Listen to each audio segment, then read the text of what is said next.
Covid കാല PPE kit ഇടപാടിൽ ക്രമക്കേടെന്ന് CAG.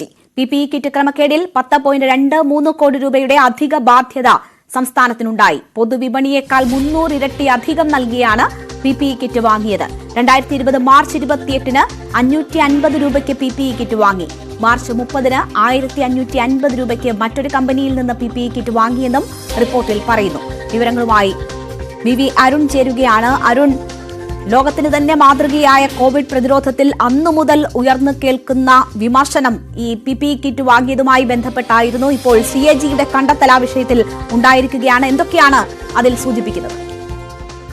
PPE kit അഴിമതി നടന്നു. കോവിഡ് കാലത്ത് PPE കിറ്റ് വാങ്ങിയതിൽ വലിയ ക്രമക്കേട് അഴിമതി നടന്നു എന്ന് പ്രതിപക്ഷം പലതവണ വിമർശനം ഉന്നയിച്ചതാണ്. അന്ന് സർക്കാർ അത് തള്ളിക്കളഞ്ഞു. പെട്ടെന്ന് രോഗം ഓരോ ദിവസവും രോഗികളുടെ എണ്ണം കൂടുന്ന സമയത്ത് അതിന് പകരം പർച്ചേസ് മാനുവൽ നോക്കി തന്നെ കൃത്യമായി എല്ലാം പർച്ചേസ് ചെയ്യാൻ കഴിയാത്തൊരു അവസ്ഥ ഉണ്ടായിരുന്നു എന്നാണ് അന്ന് സർക്കാരും CPM കേന്ദ്രങ്ങളും KK ശൈലജ, ആരോഗ്യമന്ത്രി KK ശൈലജയും ഒക്കെ അന്ന് അത് വിശദീകരിച്ചു. പക്ഷേ ഇപ്പോൾ അത് CAG റിപ്പോർട്ട് അത് വലിയ ക്രമക്കേടെന്നാണ് ചൂണ്ടിക്കാട്ടുന്നത്. കോവിഡ് കാല PPE കിറ്റ് ഇടപാടിൽ ക്രമക്കേടെന്ന് CAG ചൂണ്ടിക്കാട്ടുന്നു. ക്രമക്കേടുകൾ ഓരോന്നും അക്കമിട്ട് നിർത്തിയാണ് റിപ്പോർട്ട് പറയുന്നത്. ഇന്ന് നിയമസഭയിലാണ് റിപ്പോർട്ട് വച്ചത്. PPE കിറ്റ് ക്രമക്കേടിൽ 10.23 കോടി രൂപ അധിക ബാധ്യത സർക്കാരിന് ഉണ്ടായി എന്നാണ് പ്രധാനമായും CAG ചൂണ്ടിക്കാട്ടുന്നത്. പൊതുവിപണിയേക്കാൾ 300 ഇരട്ടി കൂടുതൽ പണം നൽകി PPE കിറ്റ് പർച്ചേസ് ചെയ്യുകയായിരുന്നു. 2020 മാർച്ച് 28-ന് 550 രൂപയ്ക്ക് PPE കിറ്റ് വാങ്ങി. മാർച്ച് 30 ആയപ്പോൾ 1550 രൂപയ്ക്ക് മറ്റൊരു കമ്പനിയിൽ നിന്ന് PPE കിറ്റ് വാങ്ങി. അതായത് 2 ദിവസത്തെ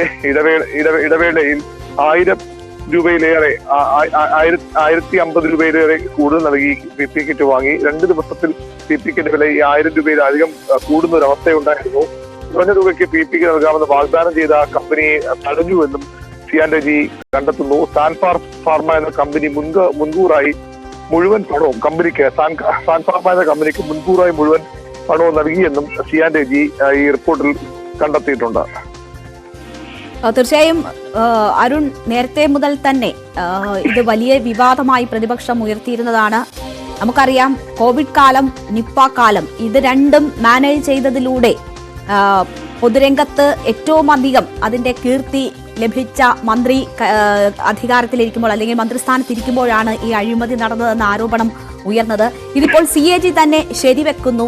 സർക്കാരിനേറ്റ വലിയ പ്രഹരമായി ഇത് മാറുകയാണോ? പ്രതിപക്ഷത്തിന് കിട്ടിയ ഒരു ആയുധമാണോ ഇത്? ഇപ്പോൾ ആ രീതിയിൽ തന്നെ വരും ദിവസങ്ങളിൽ വലിയ രീതിയിൽ ചർച്ചയാകാനുള്ള സാധ്യതയാണോ നിലനിൽക്കുന്നത്?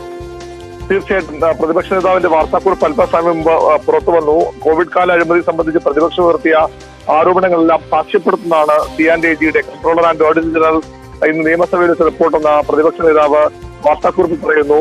മുഖ്യമന്ത്രിയുടെ മുൻ ആരോഗ്യമന്ത്രി KK ശൈലജയുടെ അറിവോടെയാണ് ഈ അഴിമതി നടന്നത്. മഹാമാരിയുടെ കാലത്ത് ജനം പകച്ചുനിൽക്കുമ്പോൾ ഒന്നാം പിണറായി സർക്കാർ ഈ പെരുങ്കൊള്ള നടത്തി. ജനത്തിന്റെ ജീവൻ രക്ഷിക്കുന്നതിനപ്പുറം സ്വന്തം പോക്ക് നിറയ്ക്കാനുള്ള സുവർണാവസരമായ സർക്കാർ കോവിഡ് മഹാമാരിയെ കണ്ടു എന്ന കുറ്റപ്പെടുത്തലാണ് പ്രതിപക്ഷം നടത്തുന്നത്. CAG ശരിവച്ചിരിക്കുന്ന ഈ അഴിമതിക്ക് നൽകിയ കേസ് ലോകായുക്ത ഈ PPE അഴിമതി കേസ് ലോകായുക്തയുടെ പരിഗണനയിലാണ്. ഈ കേസ് നിലനിൽക്കുന്ന വാദം ഹൈക്കോടതി നേതൃത്വം തള്ളിക്കളഞ്ഞിരുന്നു. പ്രതിപക്ഷത്തിന്റെ നിയമ പോരാട്ടം തുടരും.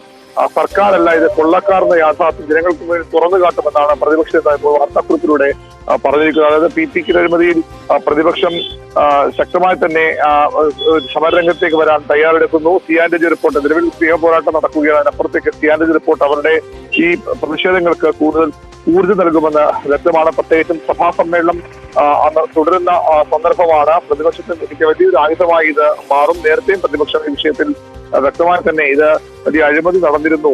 ഈ വളരെ പെട്ടെന്ന് ഈ ജനങ്ങളെ രക്ഷിക്കാൻ വേണ്ടി ടെൻഡർ നോക്കാതെ വാങ്ങിയത് മാത്രമല്ല, അതിനപ്പുറത്തേക്ക് സാൻഫാർമ എന്ന കമ്പനിക്ക് അനധികൃതമായി ഈ ഓർഡറുകൾ നൽകിയത് വലിയ അഴിമതി എന്നാണ് പ്രതിപക്ഷം ആരോപിച്ചത്. ഈ റിപ്പോർട്ട് CAG റിപ്പോർട്ട് ഇപ്രകാരമാണ്: COVID-19 മഹാമാരിയെ ഫലപ്രദമായി കൈകാര്യം ചെയ്യുന്നതിനായി സംസ്ഥാനത്ത് ആരോഗ്യ പരിരക്ഷാ സ്ഥാപനങ്ങളെ സജ്ജീകരിക്കുന്നതിന് PPE കിറ്റുകളും N95 മാസ്കുകളും മറ്റ് സമാന സാമഗ്രികളും വാങ്ങാൻ KMCL സർക്കാർ പ്രത്യേക അനുമതി നൽകിയിരുന്നു. ഇത് സംസ്ഥാന സർക്കാരിന് വലിയ നഷ്ടങ്ങൾ ഉണ്ടാക്കി, 10 കോടിയിൽ പരം രൂപയുടെ നഷ്ടങ്ങൾ ഉണ്ടാക്കി എന്നാണ് CAG ചൂണ്ടിക്കാട്ടുന്നത്. സ്വാഭാവികമായും സർക്കാർ ഇതിന് മറുപടി പറയേണ്ടി വരും.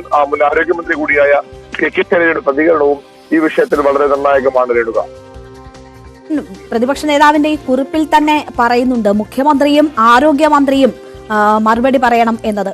മാത്രവുമല്ല, സർക്കാർ കെട്ടിപ്പൊക്കിയ PR ഇമേജ് ആണ് തകർന്നു വീഴുന്നതെന്ന് പറയുന്നു. ദുരന്തമുഖത്ത് നടത്തിയ വൻ കൊള്ളയുടെ ഞെട്ടിക്കുന്ന ചിത്രമാണ് എന്ന് പറയുന്നു. ഞാൻ അരുൺ തുടരുക. ഇപ്പോൾ ശ്രീ